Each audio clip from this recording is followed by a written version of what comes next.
enne eye June busume ne de toso aduonu enum emfinhia mpinu ene aduonu adehye mba ye mamu nyina adwoya makwa ba UTV enwumre kase bo ye wo ship house abeka junction enkran eno na ne bre adu so ayede emmamoi kase bo ede ebe special ice mineral water ensuo nie ede papa eno na ebo ye nchidom eno achi nso ye this way chocolate drink cocoa papa ene ede aye ekoyie keke de ohia ene unso hye your special drinks e wodwa so cola apple grape strawberry malt ene ne keka ho de papa wonoma enuaba nkasa no nsuo na wote e woni padua no emu enwumekoi na eboye nchidoma enwumre ye de kaseboy esomo ebi edi akotene ye hwe dedi mu akotene bi ene se case ndi samanyoko no eye yeditia electoral commission ene supreme court abo egu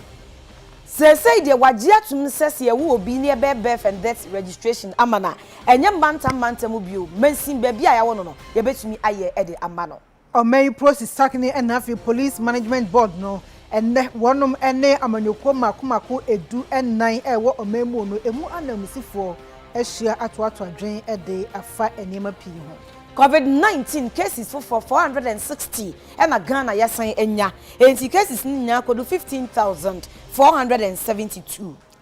sayeko South Africa eye Western Cape mantam no emua enkwada asase eko school nano ena teacher for binom ena afi abatan awo ma ewo school ni mu no wonom asase ye oye kire adaya school no won pese etum na enkwada no ebetine fi coronavirus nti COVID-19 ebremu Nigeria ban edisika bia eye $6 billion ehun hyehyɛ ebeba se de be ya omanfo no ho be hare wo mo kakra ausianfo wei ene ensem bia ebi eka ho na editie na edihwe ene aso no sokrojia yede ebremu ewo UTV so ewo enkran abeka junction midin ede Afia Adutwumwaa Morosa mene obahima Afia Asiedu Afai kasebono emu ensem enie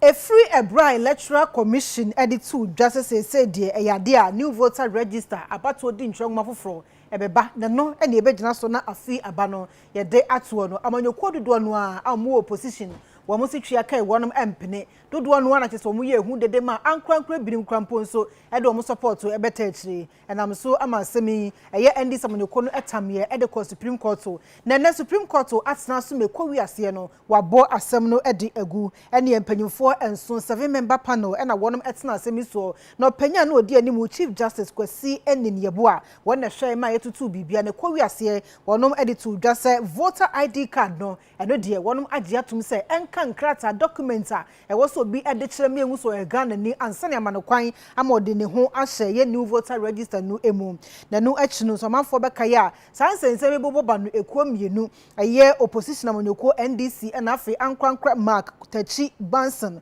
wo mienu na de asemi ekọ Apex Court say won si eye abato commissar anokwan se be ya new voter register no entumi emaso na sebeba so company birth certificate na afi voter ID card no wonom emfanka document a ebetumi ama obi ade ahye na ada de so Ghana ni ansana man ho kwan amode ni din ahye abato di ntwengma fofo ni mu na nsem ye na ekọ Supreme Court no na ye nsem tro ni agya kwabena ewo hobi ode ni report aba ena Supreme Court eko asetena ama otemuafukuni ni owo mangana mu yewura eni ni yeboa ene na pamfo nsia ka no ho esi gina edefa NDC for ensemom de akokoto court nanim se wonhwe na edintwe homa foforo a letter commission person woye no wobema kwan na obi biara owo voters ID card dada ne bi no ebetumi nya tie ne mu no notemuafo eni ne yeboa ede to dwase enhyehyɛ ahodo wo ho nyina o man na pɔ ma kwan se to ababia no letter commission hwe na Ghana ni bi osafata bia no yamane to aba eno achi edin a yekokotwere nso no obi biara oyɛ Ghana ni osafata bia no letter commission ma kwan ma ne twere ne din enti ho behia letter commission show mudwumedi ase enemanim ya na omo hye se voter register foforo no omo ebetumi aye na sanchichi mo de baaye no omo kire mu se letter commission be o madwuma voters ID card da na ye wo no eye tumi krata letter commission nankasa na edema Ghanafo na se wobeto aba ana se ye betwere din foforo na de behia sei ene se letter commission enhwe se CI 126 Electoral Commission e de kom na hye bedwam enra ma hye bedwafo epene so no edin twire be behwe ne saa bere no wo munyina eno so emfa entwire din na saa CI 126 no ensem a wo mu titiru ene se so obi biara ga ne ne sopeso kotwe ne din a eho behia se onya passport anase Ghana card anase nipia menu to bi di adanse se asemasi anaso abenti esafata se wo ye Ghana ni utie nchirechiremu yi a Supreme Court di ba yi a ne di ho adanse trudo se CI 126 no ana ye ba begina so e de atwe den foforo no ene tine so okwan bi so no enya de abom a ekura voters ID card dada no ebetum de sa card dada no akoko twire din senana edisofo ahwehwe no Ebra Supreme Court edi asem na ewie ya pe General Secretary Emma NDC amanyuko no Owura Johnson Asiedu nketia AK General Mosquito ono so bobodin a ene de obofo etwetwe nkomo na de work nyina ene se wom NDC fo makoma tom yem ensem a Supreme Court mpanyufo ede bai no na ewom se nye de na omo panyina ena wom nsa kan ye de enso ne fa ene se wom agye atom se wom makwan ama voter ID card dada no obi kite bia watumi ade akọ na ama akwanya bedawo watro ni din ato abama na yeye no eno ko aye bibia e ma wo NDC se amanyoko wo ho efiso atese obia ebeje wo madi se de na omoka no omo enyina so. We just came out of the Supreme Court and the court has just delivered a verdict which has granted our request for the inclusion of the existing voter card as breeder document for the compilation of the register. And I think that we are most grateful. We think that this is the most substantive issue for which we came to court. So we will get back to office and we will address a full-blown press conference on the consequential matters arising. The court itself, in an earlier ruling, has clearly stated that the possession of an existing voter's ID card means that the holder is a citizen of Ghana who is qualified to be registered and to exercise his or her powers. And so the court couldn't have gone back on its own earlier ruling. And it did also admit that the right to vote, once it accrues to a person, cannot be taken back in a whimsical and capricious manner in which the Electoral Commission sought to do. Asem yi enwono yatunsa e de friend lawyer Kwame Adofo say na daroma wa bin wo mremu de wo mwaye lawyer UTV suni majoe ya na ofanyi bibi aboko de e ba cho me hoye ye de nyame ase mesre wo de Supreme Court e kan ye emremu no chechemu ne enti ase obio lawyer otimenka e ba cho me to kan otimenka aha afa na metie ya no wadaroma wo ma oni so kakra mai we ba cho you na me say the Supreme Court kind of my interpretation kakra asem no a e court ne no em say ni tietie mu ane e say Supreme Court to say Electoral Commission wakonya to obeye new registration na wachemu kenna say CI no a Electoral EC4 sorry NDC4 the core say court and declare say you issue anu ye registration na e beti nkrofo bi hu kwan a obunya konya enfan register no ayi wabo atogu Supreme Court anyantu afeso so NDC4 any abrantie bi no mo ko say sebase for your new registration and as Electoral Commission your new registration oma obi a wo existing voters ID card yema oni akono ntimi fasa ni voter ID card dada no ensa famra Supreme Court Electoral Commission o akonya so betimi a compile new register na mom no ya onfa mra na ya ye no foforo no a CI 126 no parliament passing in 2020 year no onfa no na anya adwuma eno nti say ye be a registration na aye a brother o kwa this all meet requirements a what year 126 no na that requirements no and they say either say we Ghana passport the only Ghana passport so to me wo obi a yama Ghana card edi adanse say we Ghana ni then no so oni no so bi dia and this one Ghana form yenu omo register awie no mo di ho adanse say aye asomasi anaso bentin we Ghana ni we obi a enimu so to me nya say e bie brother ayina registration na obekọ na akwa throw din na Supreme Court kan no na o say si su bia say ta enchecheye Supreme Court ayi e cover cases a e court nyina ye wo high court ye wo he court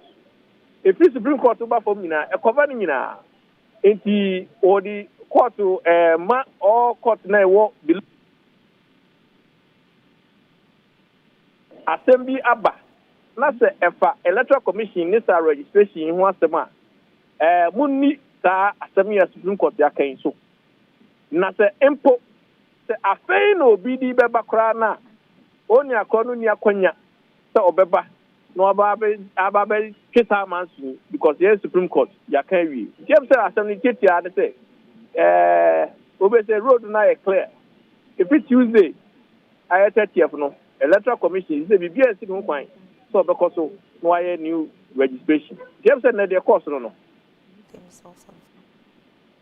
Lawyer Mr. Ombe can relief to be about farmer Wadao Mamiana watch us say the Amaye. Or see this relief is granted subject to the fact that all eligible voters must make themselves available for registration as directed by the Electoral Commission pursuant to Public Elections Regulations of Voters Amendment Regulation 2020 CI 126. I'm say no kind sana why ha won tiasie. Antina me hu hwe. O kind sana why ha won tiasie. E so hu adekwa na wo Supreme Court ho e mo mo grant ye no. Em say de na wo ho na ne say. Wo say say Electoral Commission ever church odin a so making sure say end this franchise and as AC the people who kwan omutimi ema me register asoba na wo ho no and wo say ya grant na mom no say ye kwa control say di na Electoral Commission on resa mbra parliament aye under CI 126 no so eti no na no oche musa say granted je say ya tiasie na mom no on resa mbra na parliament aye no no fa no e bank for register. I am a patch of Bibia, ye pesa yeti asie ye ni say obi kita voter ID card dadana e allowed ana. Ndabi Supreme Court say enya allowed. Na tell us your can no wan kan pain say untimi mfa voter ID card ma register. Nemo do kan ni say emra eda ho obi a betina kwa register no. Emra bia parliament na pass I was CI 126 no. Na so ko sa CI 126 no old voter ID card nim. It means that the Electoral Commission ko normal wo akonya na wo the old voter register. A voter ID card ebe register. Electoral Commission atoma emra because emra no say old voter ID card as contained in the CI 126 no old voter ID card enka ho. There was CI 126 no here o passport and not only passport Ghana card. The only Ghana card is what so pe Ghana form you all my register no more baby dance amount asumasi and also bentin we Ghana ni. It is a old voter ID card. I'm running my home coin say brother wo de beko so de kwa use as your identification. Na ya show di. Lawyer Kwame Adofo UTV da se anwumre ne enchechemu a wo de amaye. Yes, madam. Abusuafo panyina me na etwetwe enkomo wa ben eba no emremu a oni lawyer Kwame Adofo de enne course Supreme Court na wo panyi agibra wo de enchechemu amaye. Yet wakase bono eso waye conference de afa emma modembo e wa memo na afenso amanyosemu e wo ebibrem na no eno so afo hwe aye amagodo so ensam eso meche foreign affairs minister a wonu ononyamfo Shirley Ayokobotwe okase de tu dwese hu behia pa esensunso so bonia covid-19 e de abeja emma eso efa wonu masesem yedie e ho no yebetumi aka ho asam ne ama ya adwenso etumi akoso na fe yi FDA free honom. Emati won hone wase wo brena coronavirus abomu hunu amanipa enti no so afọhwe amonone ensem so munyafo Shirley Ayokobotwe e de ato bibi man pelifo anim so mu sigina ye bi e de afa coronavirus ne ho a ayo mo nka ma yi edie no mo bambo se de bebo no mo so nya bibi e de wo ho atoso wode nse we se tudwa ebra na virtual conference miche enhiemu e wa ba fontintefidie so efa ema amanyosem ene kwen betimi aboa won e wa bibire mu ha. In Ghana, we believe that part of the efforts to advance the cause of women and our participation in governance and leadership should include educating the girl child. And for this reason, the current government, led by President Akufo-Addo, has instituted the free senior high school education policy. This policy gives equal opportunity to the female child. Whilst we are all currently battling the COVID-19 pandemic and its impact on our daily lives, it's important that we do not lose sight of how it is affecting the livelihoods of women and threatening to erode the gains made so far in their empowerment. We must make a conscious effort not to neglect the issues of women in these challenging times. Indeed, our policy responses must take into account the multiple benefits to society when we mainstream women issues.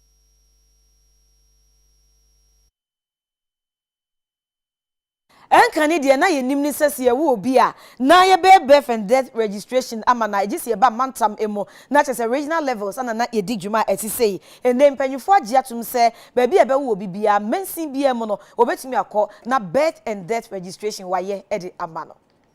Enima bi wo mu na se wo hia ne tentem so o mensin ma ya na wunya je se ofaka eba enkran eno na ban pese wo hwe ne bi commencement mensin hodo ne wo Ghana ase ne mu baako ene birth and death registration no se se o mampanyi abedi akire Dr. Alhaji Mahmoud Bomia akasa chem se ya de commencement mensin hodo mo Ghana fa na nyina se de bebo amankrofo do mo ahyemu na face no ye no abefo hyehyeye o mampanyi abedi akire de nsem we se tudwa ebra wo call birth and death registry o mo office wo enkran. We have begun the process over the last few years of digitizing the operations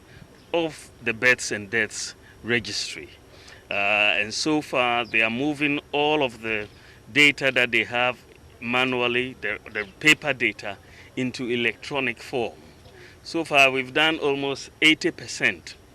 of movement of all their records into electronic form. And by next year, God willing, we would finish the entire record. And we will therefore see a decentralization of the operations of the births and deaths registry. So that will really help as we digitize and decentralize. Once we move into next year, we are going to be integrating the births and deaths registry, the database, with the national identification database, so that once you are born, you get your births and deaths registered online from wherever you are in the country. And NIA should also be able to issue you a national identification number at the time of birth.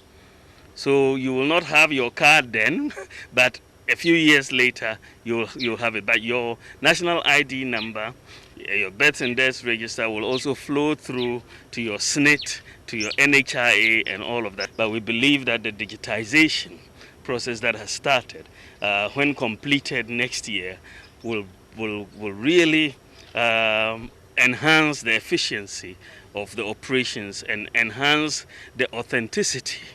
also of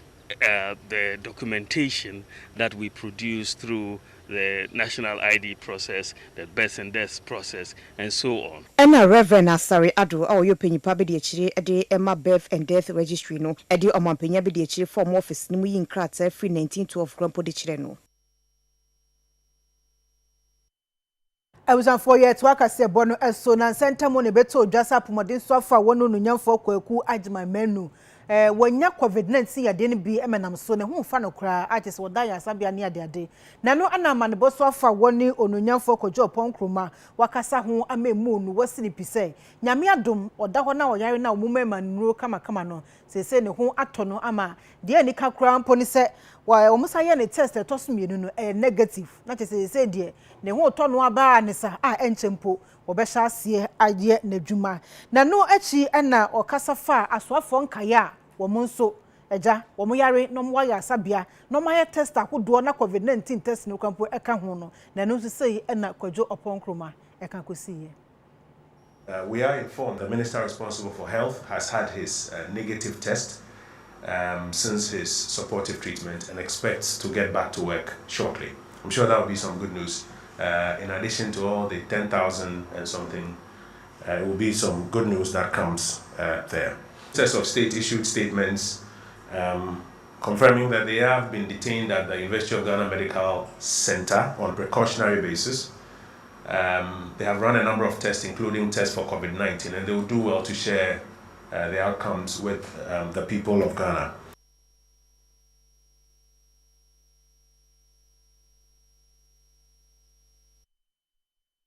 And Central Function with Debia Kosu on Cranasiano, Director General Emma Ghana Health Service, Dr. Patrick Kumabwaje, had ya to just say, Mensi Makumako Edriasan and 9, 34 districts, and a Mantam and Crown 9 regions mono, and Penufa Komu, Naomu Komu Pia, COVID-19 cases 460, and a Ekita Omufufro, how the Abeka Dada away, and Tien cases set on minor, I do 15,472, and now what Shema was saying, a bimu ato womo. And a woman so befemeti na nanum e Asiedu so ekro enti yetiti enu efri ma na chese yen active cases ne de age na 3,947 na ensia bi bebi a wo mudan emu oden e na eduokron enum eti na nanum e Asiedu.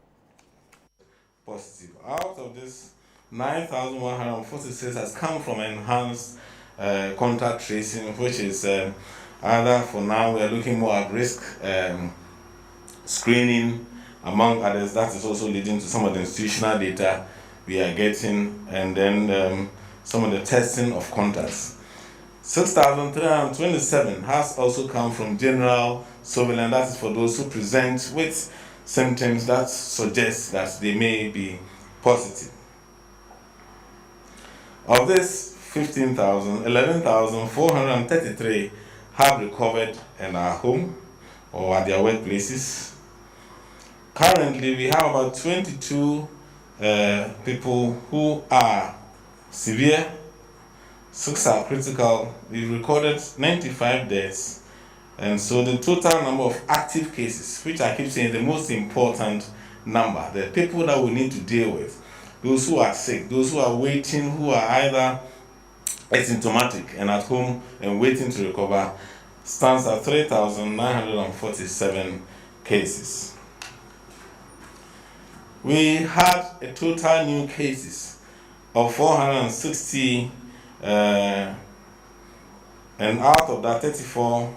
from 34 districts and 9 regions. 64% of these new cases were reported from Greater Accra. 36% of them come from the rest of the remaining 8 regions.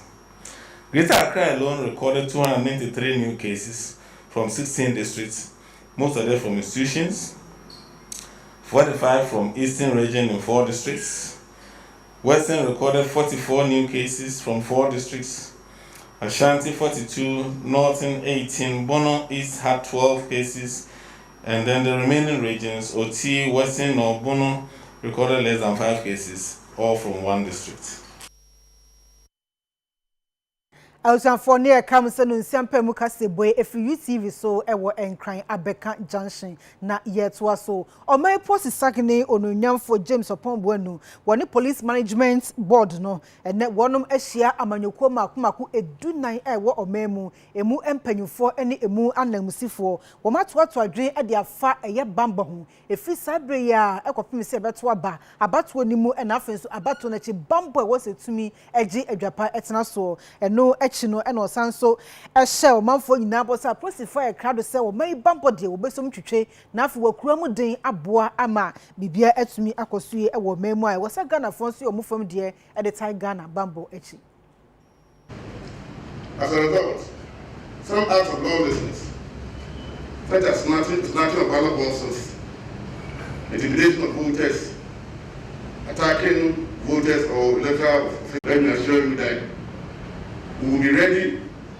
to deal with whoever perpetrates any of these actions. We will fairly ensure that the security landscape is conducive to all stakeholders involved in forthcoming electoral processes. I urge all political parties, civil society organizations, institutions, and the media to contribute their quota in helping to educate the public, advocate for peace, and to promote transparency and accountability. In the performance of our duties, we must ensure that we are not biased towards any political party. I think that under his leadership, I can see the willingness of the police service to see how best we can have a peaceful election before and after. We did, dialogue on several issues. From the quarters of the APC, we asked whether if the police could rise up to their feet to stand against the brutalities of civilians and the intimidation of civilians. And then he did say that he's up to the task and he's going to arise to make sure that there's a peaceful election.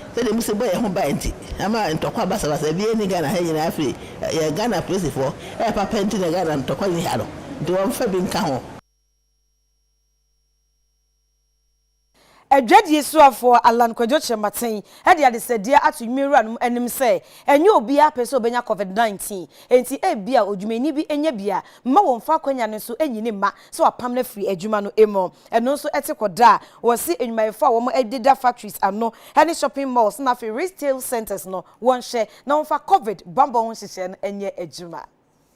In respect of social distancing protocols, what we are advising is that company buses and public transport for workers to and from work for these industrial establishments must observe very strict social distancing protocols. You don't want to be cutting corners by dumping your staff in one bus when you can afford to hire more than 2 or 3 buses so that it gives them the opportunity to spread out. Secondly, is to have workflow adjustments on the factory floor, including staff rotation on the shop floor. And then customer service protocols, including floor markings, to ensure that these social distancing protocols are observed. Currently, there are some industrial establishments that are already observing this, but you can believe me that there are many others who have no idea as to what needs to be done. Then also we are advising the use of face masks, and it must be clear in every industrial establishment that the no face mask, no entry policy must be strictly observed. Stop employees with mild cough or low-grade fever from coming to work and seek medical care.